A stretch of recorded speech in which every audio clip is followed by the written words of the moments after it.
Continuando con nuestro módulo 4, la amenaza de Andrómeda, en nuestra unidad 1 vamos a iniciar con la sesión 2, el cual aborda temas como el control de microorganismos y las pruebas diagnósticas por el laboratorio.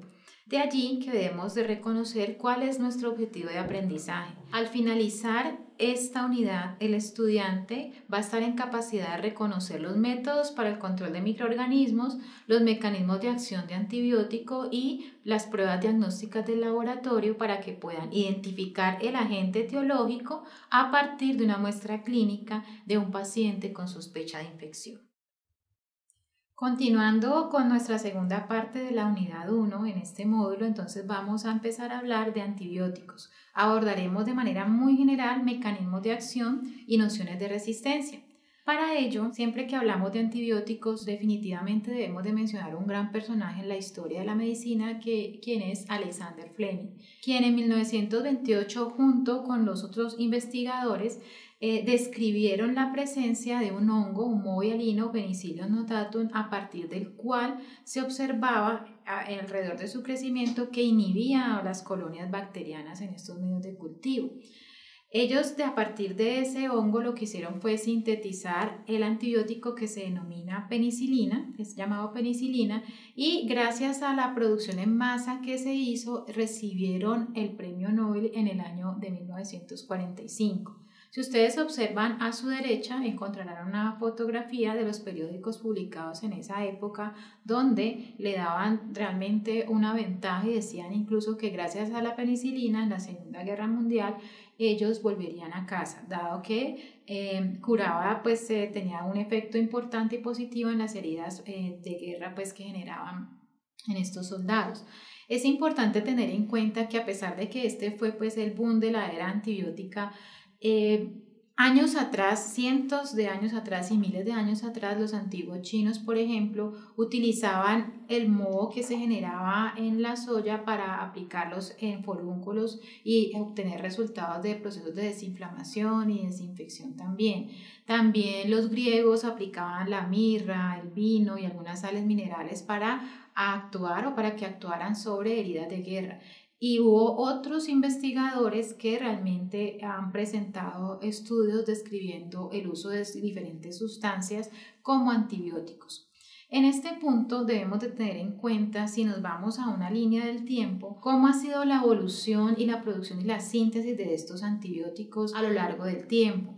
Entonces ustedes pueden ver en este esquema y en esta gráfica cómo empezamos desde 1929, vamos pasando por diferentes décadas, donde se establece la descripción y la aplicación de diferentes grupos de antibióticos, entre ellos las penicilinas, la streptomicina, las primeras cefalosporinas o de primera generación, llamadas actualmente así, el grupo de tetraciclinas, gentamicinas, otros nuevos aminoglucósidos, y en la década de los 90 finalmente se desarrollan un grupo muy interesante de antibióticos que es el grupo de carbapenémicos, los cuales se consideran antibióticos de amplio espectro.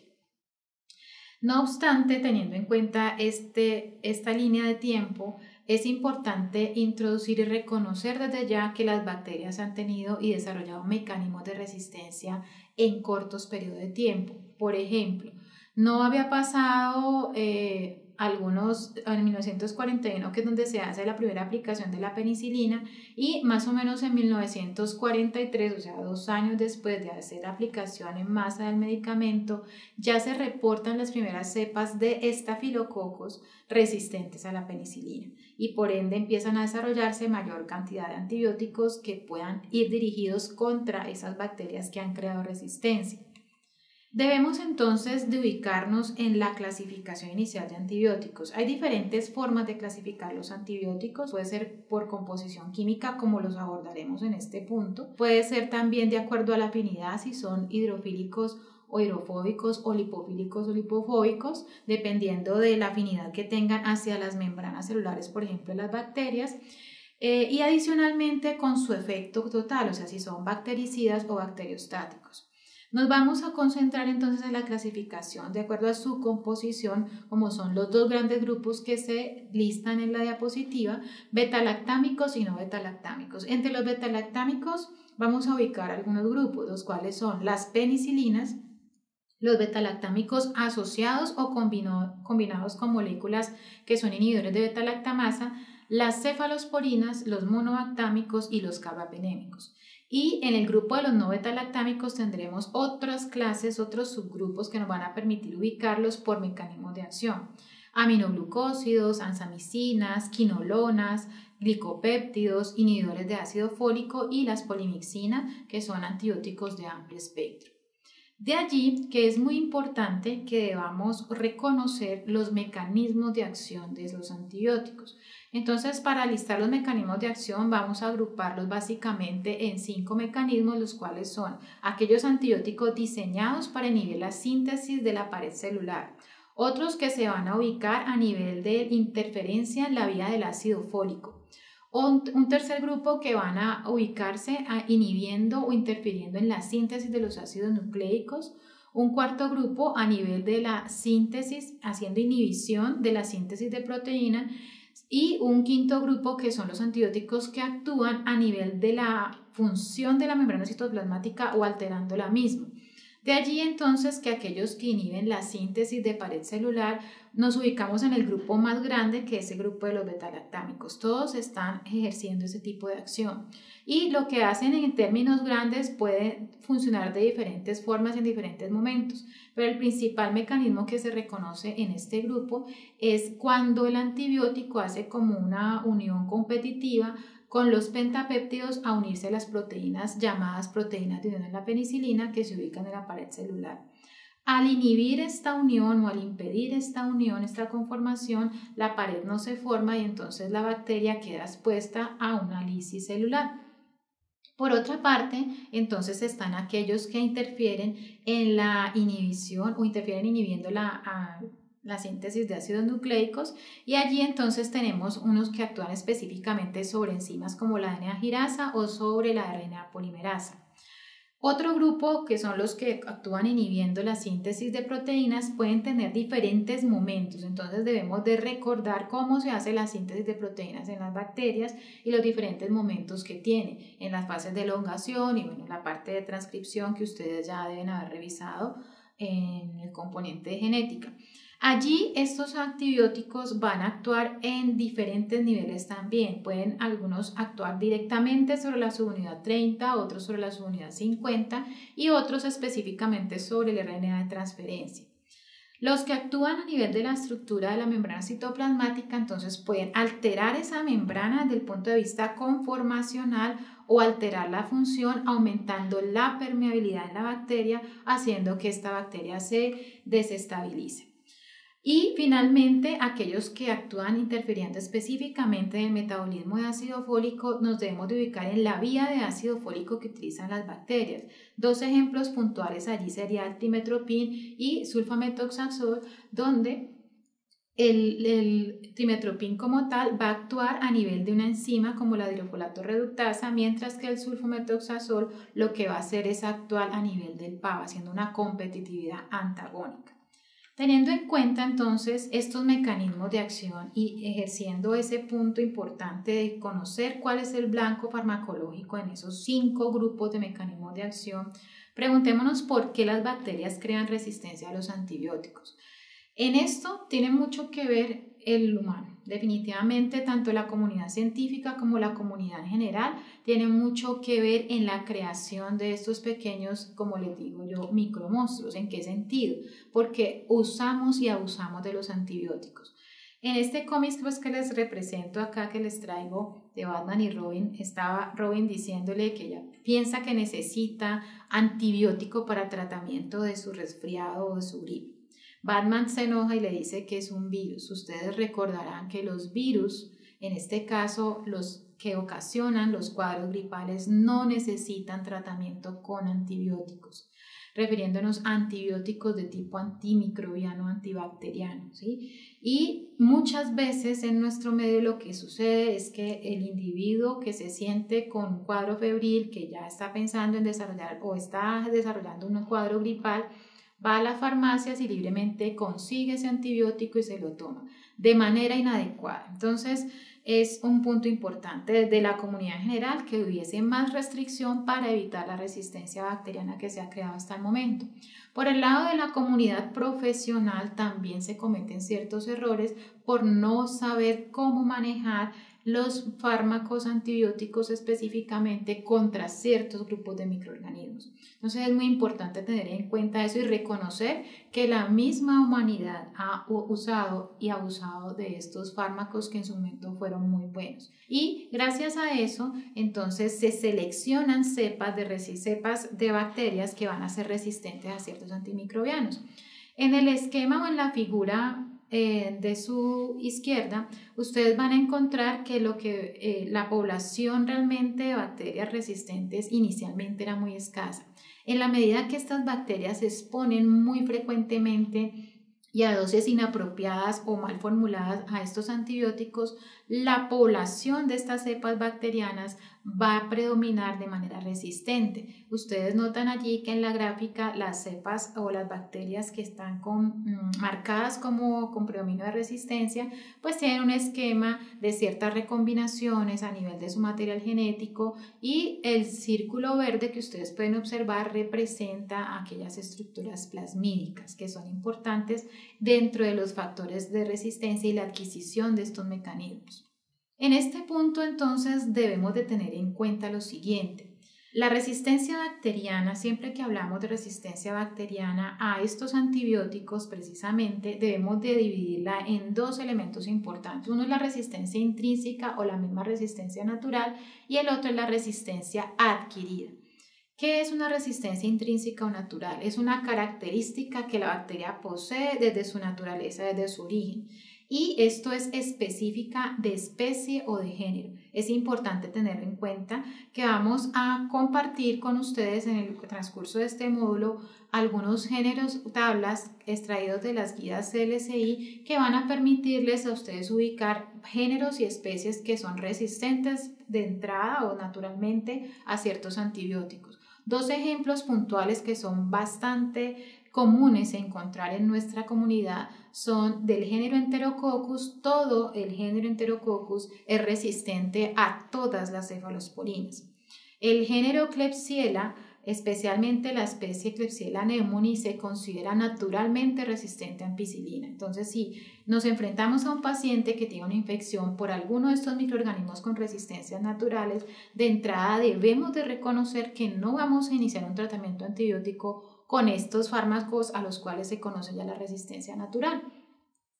Por otra parte, entonces, la resistencia adquirida, básicamente estos mecanismos los va a adquirir el microorganismo o la bacteria a través de mutaciones. ¿Y mutaciones a qué nivel? Diferentes niveles, pero básicamente por medio de procesos como la transposición y las secuencias de inserción. Entonces, transposones y secuencias de inserción como elementos móviles genéticos fundamentales para que las bacterias adquieran la resistencia bacteriana o mecanismos de resistencia. Por otra parte, entonces, está la transferencia de ADN que ya revisamos en el capítulo de genética, frente a conjugación, procesos de conjugación, transducción y transformación. Para agrupar entonces los mecanismos de resistencia bacteriana, vamos a ubicarnos específicamente en 4 mecanismos. El primero sería la impermeabilidad de la membrana citoplasmática de la bacteria, la cual, como su nombre lo dice, va a impedir que el antibiótico o las moléculas del antibiótico ingresen a través de esa membrana. Pueden también expresar bombas de expulsión, que estos son unos elementos de diferentes tipos que van a hacer que el antibiótico sea retirado desde el espacio periplásmico. El microorganismo o la bacteria también puede alterar el sitio unión para lo cual está diseñado el antibiótico que sea su blanco farmacológico. O puede producir enzimas que finalmente lo que van a hacer es hidrolizar o destruir el antibiótico una vez ingresa. Todos estos mecanismos van a estar mediados ya sea desde el cromosoma bacteriano o por la presencia de plásmidos de resistencia. Teniendo en cuenta esto, entonces, miremos esta gráfica Un ejemplo de una bacteria gram negativa sensible en este esquema se observa cómo vamos a tener aquí a este nivel las proteínas de unión a la penicilina y en este caso hay un beta-lactámico representado con esta figura, el cual va a entrar a través de las porinas y va a tener la capacidad de unirse a su blanco farmacológico que sean las PBP. Cuando el antibiótico entra en condiciones de sensibilidad de la bacteria, pues la bacteria que es sensible va a dañar la síntesis de la pared celular y se lisa y se muere. En este caso vamos a encontrar una bacteria resistente, donde al alterar la permeabilidad de la membrana lo puede hacer de dos formas. La primera sería cierre total de porinas, la cual lo que genera es impide realmente que el antibiótico entre a la membrana de la bacteria y logre su blanco farmacológico para unirse. Pero también puede haber disminución en esta expresión de porinas, por decir algo, que la bacteria deje una porina abierta, pero en este caso cierre las otras dos. El antibiótico puede ingresar, pero no va a ingresar en la suficiente concentración para que pueda hacer su efecto o su mecanismo de acción. Existen entonces otros mecanismos como las bombas de expulsión que también deben o están relacionados con la permeabilidad del antibiótico. Dentro de esos diferentes tipos de bombas de expulsión existen algunas que son dependientes del gasto de energía de ATP, de tal manera que el antibiótico es capaz de ingresar a la bacteria, ¿sí? A la célula bacteriana y puede llegar a buscar su blanco farmacológico, pero a través de estas bombas de expulsión, que son como unos canales de mayor proporción, lo que hace es que la bacteria sensa el antibiótico y empieza a expulsarlo de manera activa. En algunas ocasiones, dependiendo del tamaño molecular del antibiótico, va a expulsar la totalidad de la concentración del antibiótico que se ha introducido a la bacteria. Sin embargo, cuando la molécula es de mayor tamaño molecular o mayor peso molecular, van a quedar pequeñas concentraciones del antibiótico al interior de la bacteria, lo cual no va a ser efectivo ni va a tener el mecanismo de acción total, pero la bacteria con el tiempo lo que puede hacer es empezar a censar esas pequeñas concentraciones y producir enzimas y utilizar otro mecanismo de resistencia. La bacteria puede también alterar el sitio de blanco o el sitio de unión o sitio de diana. Tengamos en cuenta este esquema donde nos presenta una bacteria sensible o silvestre que va a tener la proteína fijadora, la penicilina, el beta-lactámico llega, se une y genera la lisis bacteriana. Cuando la bacteria ha modificado ese blanco o ese diana, esa modificación, en este caso que se representa aquí con esta prominencia en la estructura, es un cambio conformacional de la estructura o blanco, la cual viene codificada desde un elemento genético, aquí lo representan con el plásmido, donde hay una mutación y se altera en esa síntesis de proteína la conformación estructural, dando origen a una proteína alterada, de tal manera que cuando entra el antibiótico, en el ejemplo que representa el beta-lactámico, no tiene la capacidad de unirse, por lo tanto su acción no va a ser efectiva. En la inactivación del antibiótico por degradación o modificación, encontramos que la bacteria puede codificar la producción de enzimas. Estas pueden ser constitutivas o inducibles. ¿A qué nos referimos con una enzima constitutiva? Que es aquella que la bacteria va a producir siempre, en todo momento, independiente de que haya o no estímulo, que sería en este caso el antibiótico. Y las inducibles son aquellas enzimas donde la bacteria básicamente va a producir la enzima solo cuando hay un estímulo, en este caso un antibiótico que puede ser del mismo grupo para el cual va a ser resistente u otro antibiótico que le induzca esa producción enzimática. ¿Cómo funcionan estas enzimas? Aquí tenemos un ejemplo de la penicilinasa que lo que hace es que cuando llega el antibiótico convierte este antibiótico a un compuesto inactivo. Y en el caso de convertirlo en un compuesto inactivo también puede llegar a impedir que se una a su blanco farmacológico para lo cual está diseñado. Entonces tiene dos efectos de acción y esto lo realizaría realmente la enzima, dispone básicamente en el espacio periplásmico. Las bacterias pueden hacer o realizar diferentes mecanismos de resistencia. Una misma bacteria puede presentar 3 o más mecanismos de resistencia frente a un antibiótico, incluso a varios simultáneamente. De aquí es importante destacar que en este caso, esto que nos está representando el dibujo, el antibiótico puede ingresar a la bacteria, pero hay una alteración de permeabilidad impidiendo que el antibiótico llegue hasta su sitio blanco de acción. Puede también ocurrir que la bacteria modifique, en este caso, el blanco ribosomal. Estamos hablando de un antibiótico, tomamos como ejemplo el grupo de los aminoglucósidos que actúan a nivel de síntesis de proteína. Si la bacteria altera ese blanco ribosomal, el antibiótico no puede unirse y no puede generar su acción. O por otra parte podemos encontrar que se genere una producción enzimática donde tenemos que el antibiótico va a ser hidrolizado por enzimas tipo esterasa. La enzima es producida por la bacteria en el momento en que está sensando el antibiótico y lo que hace es convertir el antibiótico en un compuesto inactivo impidiendo que llegue a su blanco de acción y ejerza su efecto total. Bueno, entonces vamos a hablar de las pruebas diagnósticas de laboratorio. De allí que estas pruebas son muy importantes, como su nombre lo dice, en el diagnóstico de enfermedades infecciosas. ¿Ustedes con qué inician cuando se enfrentan o cuando se van a enfrentar a un paciente? Con la evaluación de las características clínicas y epidemiológicas en ese paciente. De allí formulan una hipótesis diagnóstica o lo que se denomina en el término clínico una impresión diagnóstica. Y con todo el conocimiento que han adquirido durante su carrera van a generar unas posibles diferentes agentes etiológicos, una gama de posibilidades se les abre allí. Y deben de establecer la causa específica mediante la aplicación de estas pruebas o métodos diagnósticos. De allí que siempre se menciona, y esto lo menciona en nuestro texto guía Microbiología Médica Cherris, que el diagnóstico de las enfermedades infecciosas resulta en una combinación tanto de arte y ciencia entre o tanto del médico clínico como del microbiólogo clínico. De allí entonces que vamos a tener en cuenta que para este diagnóstico se deben hacer diferentes enfoques del mismo diagnóstico a partir del tipo de microorganismo que estemos buscando, conocer ese microorganismo, qué características ha tenido descritas y el tipo de enfermedad infecciosa que se esté dando. Por lo tanto, los métodos que más se utilizan allí básicamente los resumimos en 4 grupos. El primero, el examen directo microscópico, los cultivos que se van a aplicar sobre todo en el área de bacteriología, la detección de antígenos y anticuerpos o uno o el otro y la amplificación de ácidos nucleicos que básicamente refiere a las pruebas moleculares.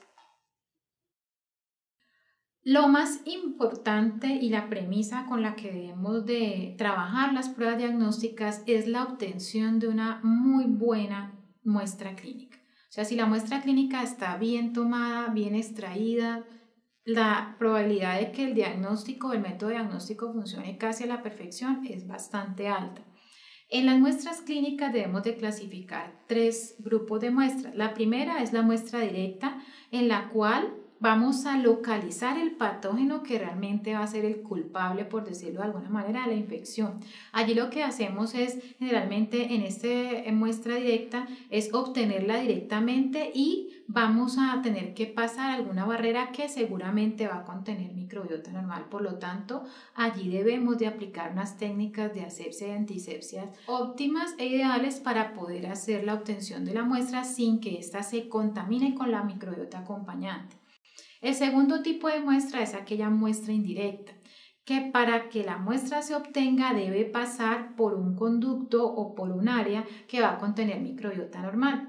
Por ejemplo, las muestras de orina que deben de salir por el meato urinario, entonces debe de pasar por la parte más externa que puede tener una posibilidad de contaminación.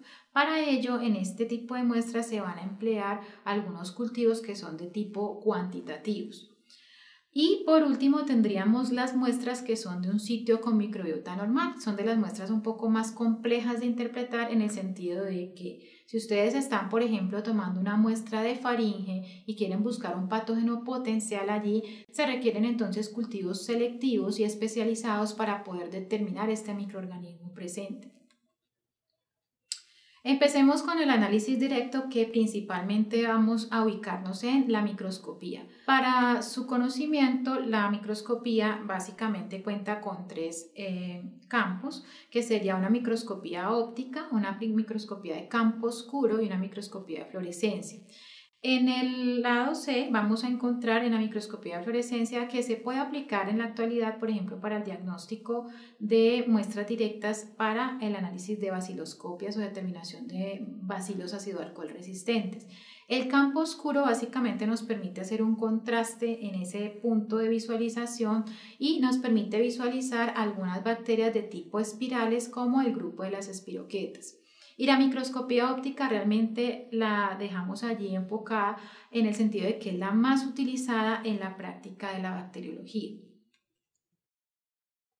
El análisis directo va a estar acompañado dentro de la microscopía óptica por algunos tipos de coloraciones o tinciones. En la bacteriología y también en parasitología existen tres tipos de coloraciones, las cuales son coloraciones simples, diferenciales y especiales.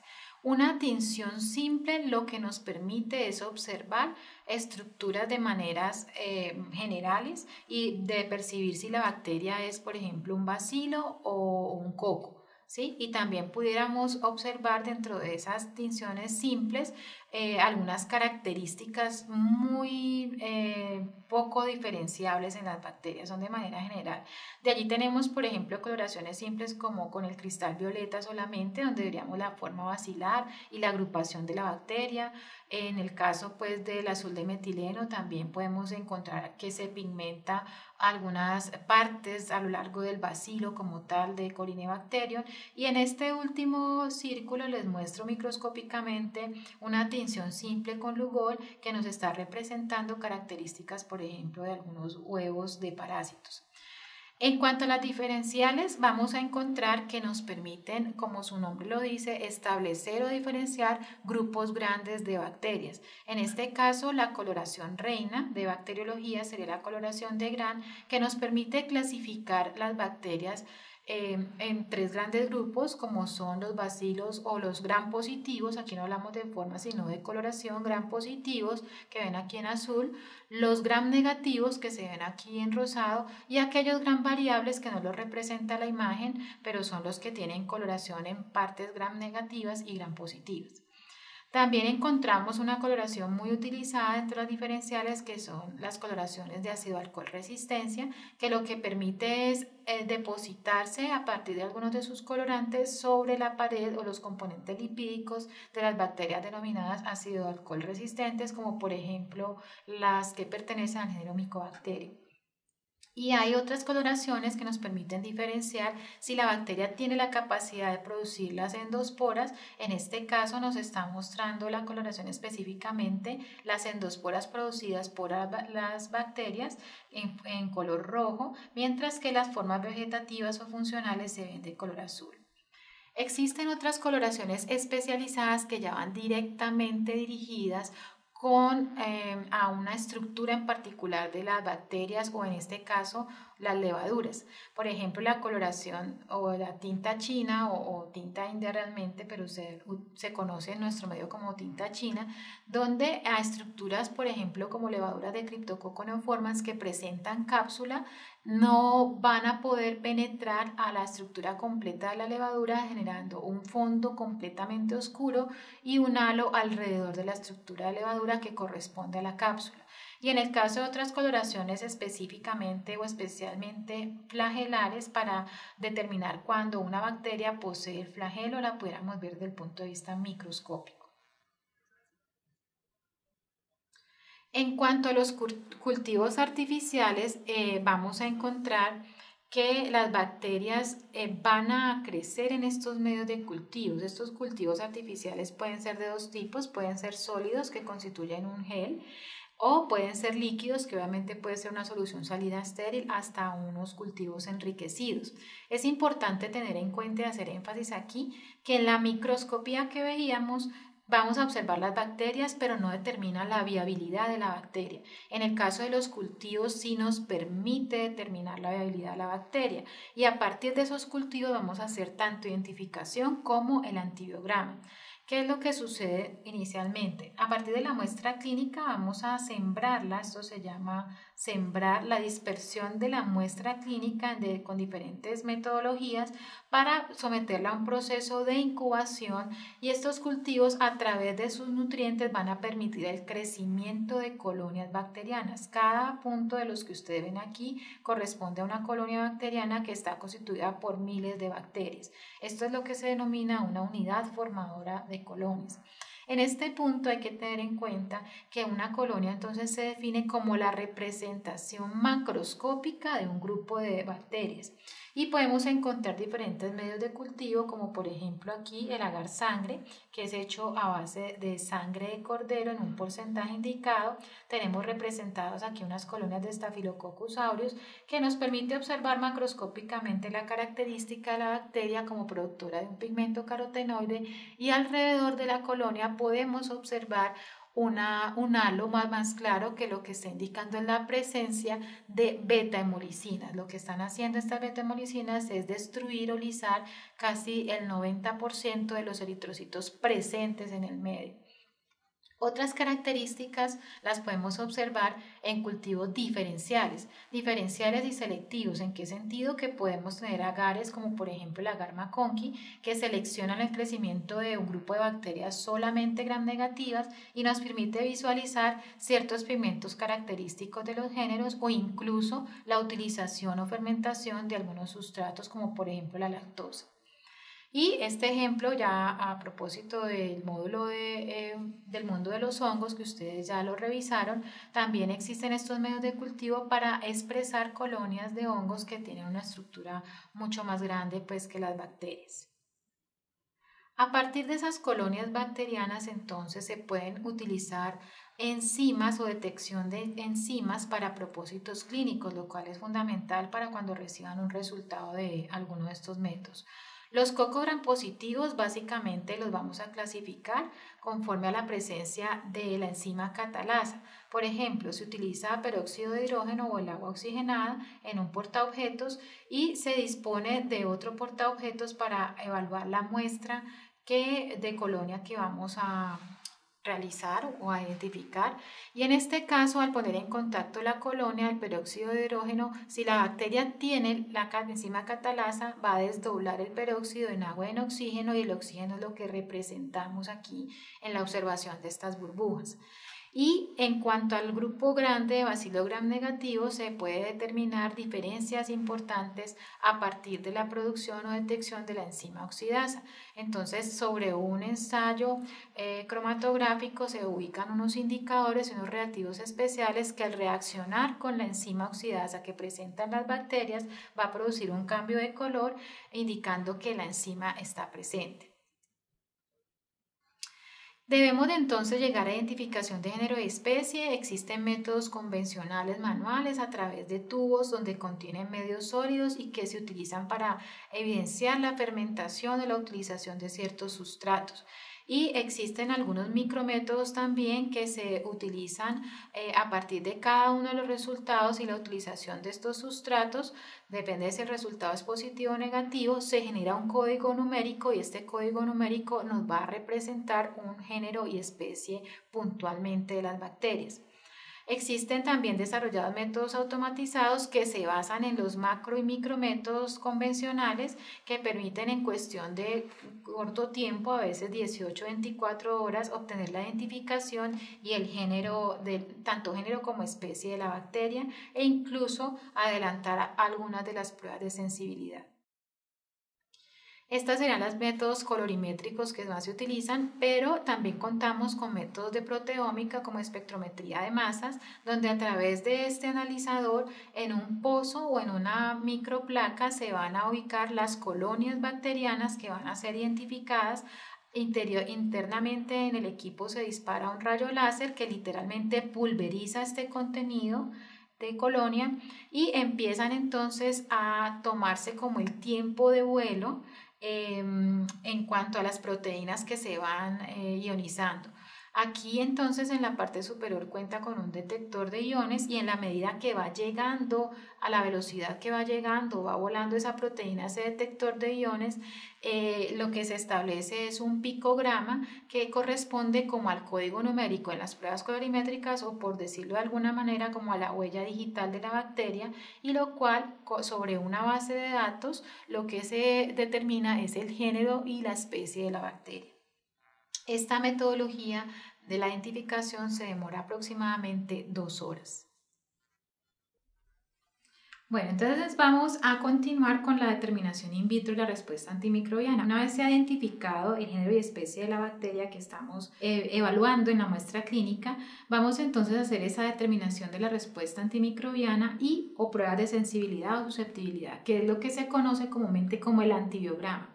Este antibiograma se puede hacer por 3 métodos. Se puede aplicar un método de difusión por disco o un método de dilución o un método de epsilometría o epsilon test. En este caso, el método de difusión por disco es un método que nos va a arrojar resultados cualitativos, ¿sí? Nos va a decir si la bacteria pertenece a una categoría de sensible, intermedio o resistente, o sea, cómo esté actuando frente a ese antibiótico. Y en cuanto a los métodos de dilución, pueden ser macrométodos o micrométodos. El más utilizado es la microdilución, donde nos va a arrojar tanto un resultado cuantitativo como un resultado cualitativo.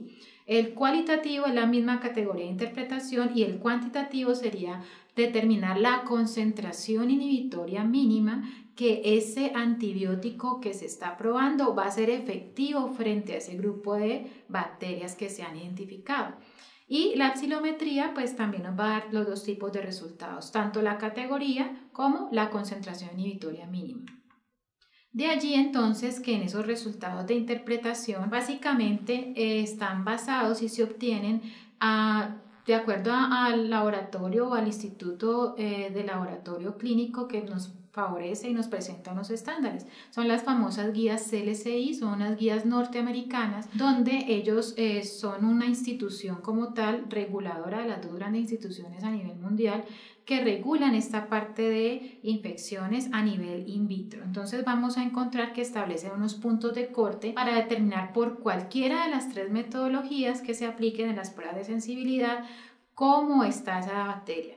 Me explico. En la fotografía que ustedes ven en su extremo izquierdo inferior encontramos un antibiograma realizado por el método de discodifusión. Lo que ustedes ven allí en el centro son discos que contienen un antibiótico en una concentración exacta. Lo que ven en color como amarillo es la masa de la bacteria que ha sido sembrada en ese agar.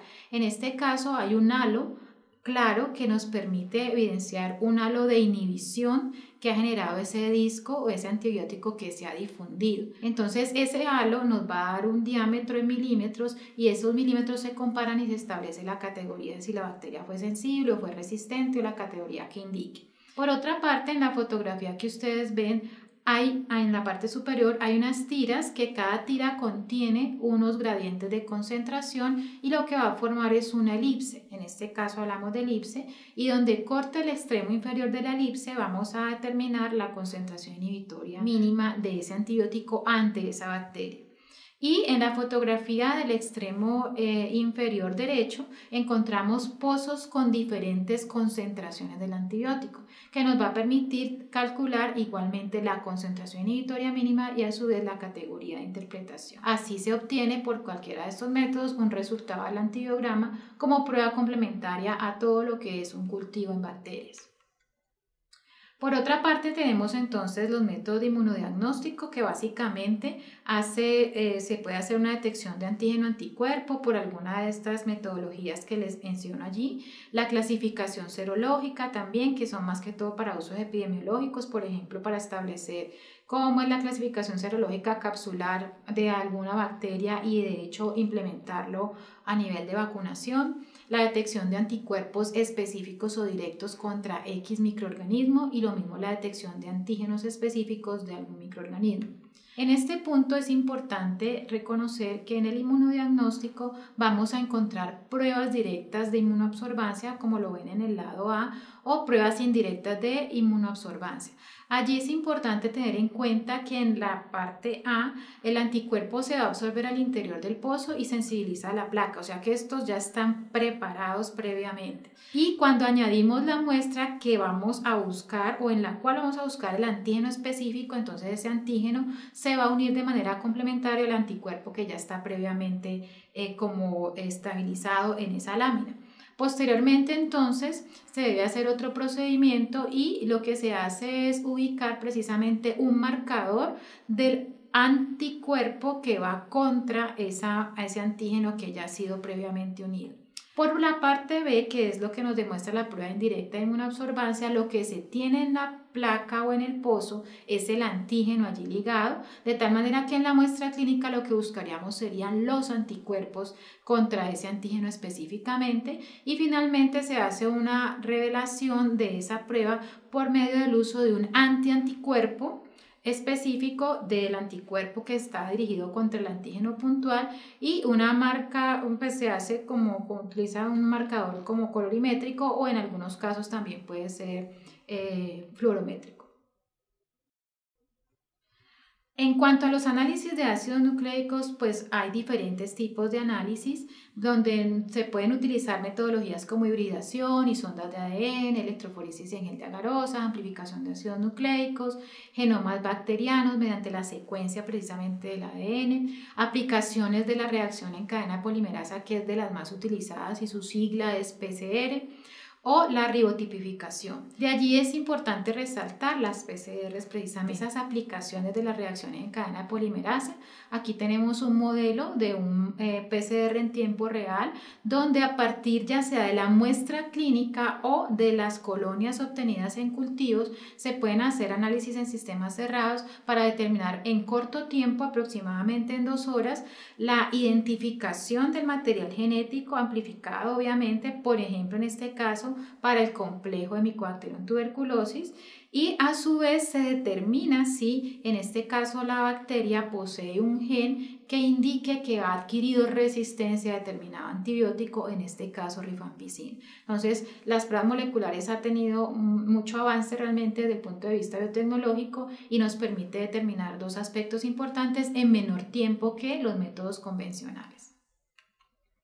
Ya para finalizar el contexto o todo lo que hemos revisado precisamente en esta unidad 1, en la sesión 2 pues que estamos trabajando, como conclusiones debemos de tener en cuenta 3 conclusiones importantes. 1. Frente al control de microorganismos, recordar que se basa en los procesos grandes que son desinfección, esterilización y antisepsia. 2. En cuanto a los antibióticos, deben de reconocer que actúan en diferentes niveles de las estructuras e incluso de los procesos que realizan las bacterias, pero asimismo e infortunadamente las bacterias han adquirido resistencia a ellos, entonces debemos de reconocer esos mecanismos de resistencia también. Y en cuanto a las pruebas diagnósticas de laboratorio, vamos a tener en cuenta que se utilizan para medir tanto identificar y medir sensibilidad bacteriana. Los más utilizados son la microscopía y los cultivos de rutina, y es importante diferenciar que aquí la microscopía nos permite observar cantidad o concentraciones de microorganismos, pero no nos dice si están viables o no. Entonces, como control y referencia importante o como el gol estándar, existen los cultivos para observar si la bacteria que le está ocasionando la infección al paciente realmente está viable o no, porque es capaz de reproducirse en ese cultivo. Con esto terminamos. Muchas gracias por su atención.